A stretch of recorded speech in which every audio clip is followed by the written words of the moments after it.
Ok. Donc,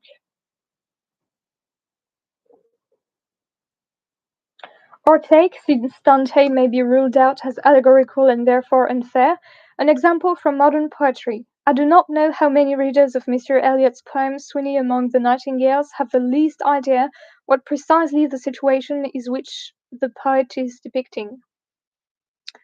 I have never heard or read any expression of such an idea. Sweeney has dropped asleep in a restaurant, vaguely puzzled by the fact that the convent of the Sacred Heart next door has reminded him of something, he cannot tell what.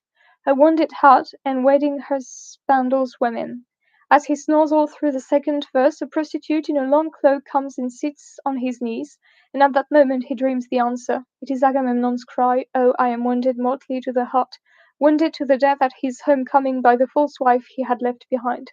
He wakes stretching and laughing, tilting the girl off his knee, and he realizes that in the queer working of his mind the hooded husbandless nuns and the cloaked husbandless girl, waiting there like a spider for her prey, are both Clytemnestra, the faithless wife who threw her cloak, the net of death, round her lord and stabbed him.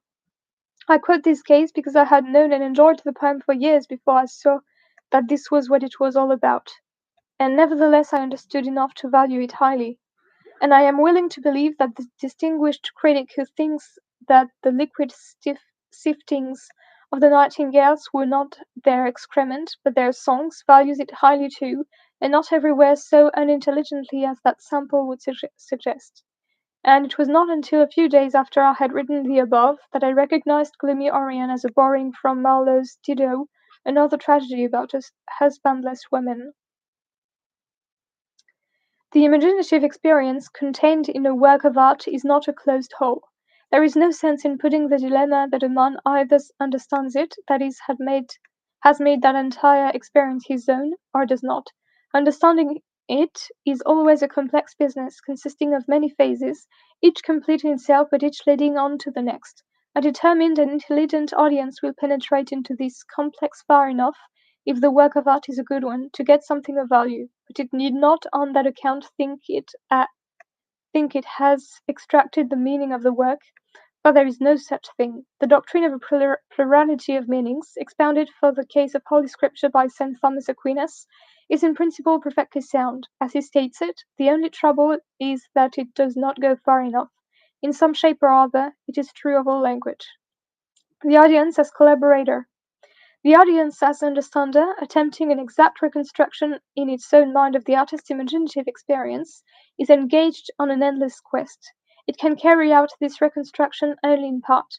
This looks as if the artist were a kind of transcendent genius whose meaning is always too profound for his audience or of humbler mortals to grasp in a more than fragmentary way. And an artist inclined to give himself airs will no doubt interpret the situation like that. But another interpretation is possible.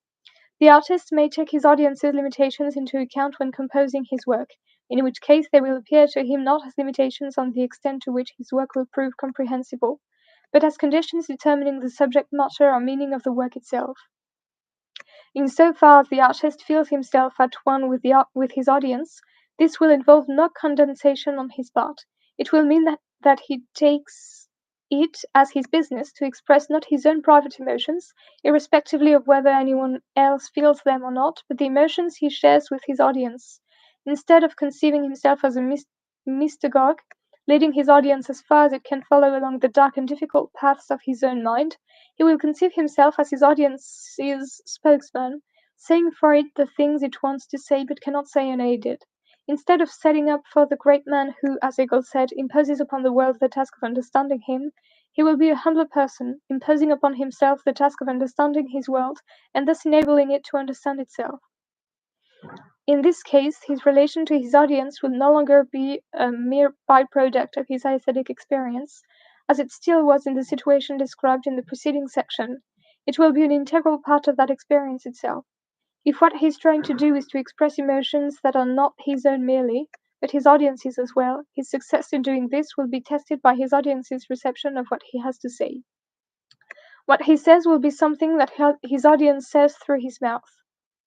and his satisfaction in having expressed what he feels will be at the same time, in so far as he communicates this expression to them, their satisfaction in having expressed what they feel. There will thus be something more than mere communication from artist to audience. There will be collaboration between audience and artist. We have inherited a long tradition, beginning in the late 18th century with the cult of genius, and lasting all through the 19th, which is inimical to this second alternative. But I have already said that this tradition is dying away. Artists are less inclined to give themselves airs than they used to be, and there are many indications that they are more willing than they were, even a generation ago, to regard their audiences as collaborators. It is perhaps no longer foolish to hope that this way of conceiving the relation between artist and audience may be worth discussing.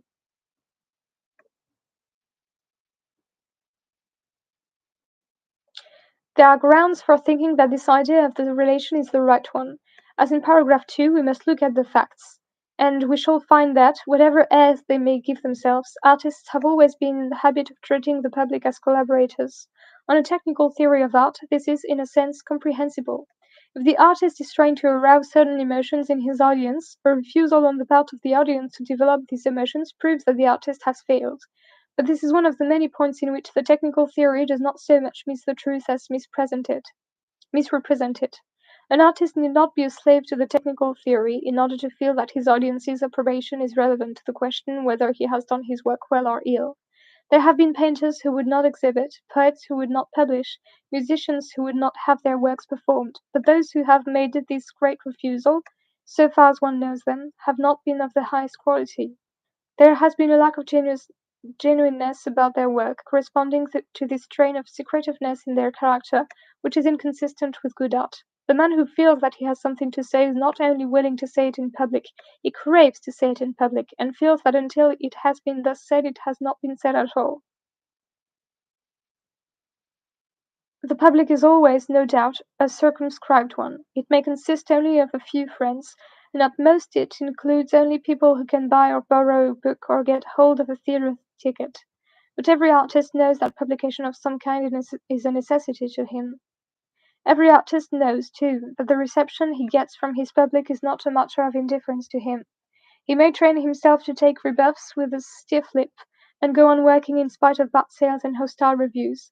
He must so train himself, if he's to do his best work, because with the best will in the world, quite apart from venality in reviewers and frivolity in readers, no one enjoys having his unconscious emotions dragged into the light of consciousness, and consequently there is often a strongly painful element in a genuine aesthetic experience, and a strong temptation to reject it.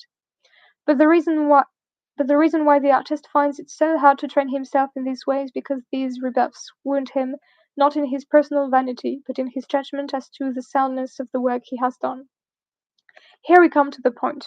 One might suppose that the artist by himself is in his own eyes a sufficient judge of his work's value.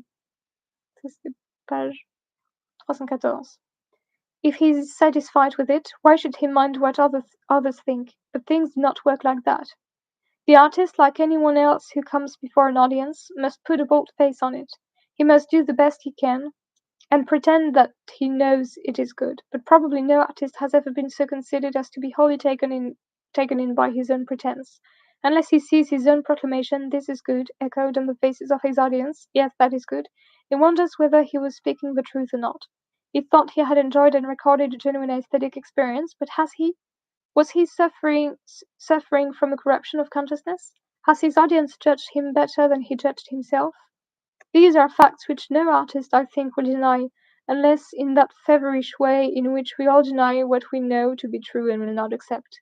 If they are facts, they prove that, in spite of all disclaimers, artists do look upon their audiences as collaborators with themselves in the attempt to answer the question, is this a genuine work of art or not? C'est vrai. But this is the thin end of a wedge. Once the audience's collaboration is admitted thus far, it must be admitted farther. The artist's business is to express emotions, and the only emotions he can express are those which he feels, namely his own. No one can judge whether he has expressed them except someone who feels them. If they are his own and no one else's, there is no one except himself who can judge whether he has expressed them or not. If he attaches any importance to the judgment of his audience, it can only be because he thinks that the emotions he has tried to express are emotions not peculiar to himself, but shared by his audience, and that the expression of them he has achieved, if indeed he has achieved it, is as valid for the audience as it is for himself. À demain!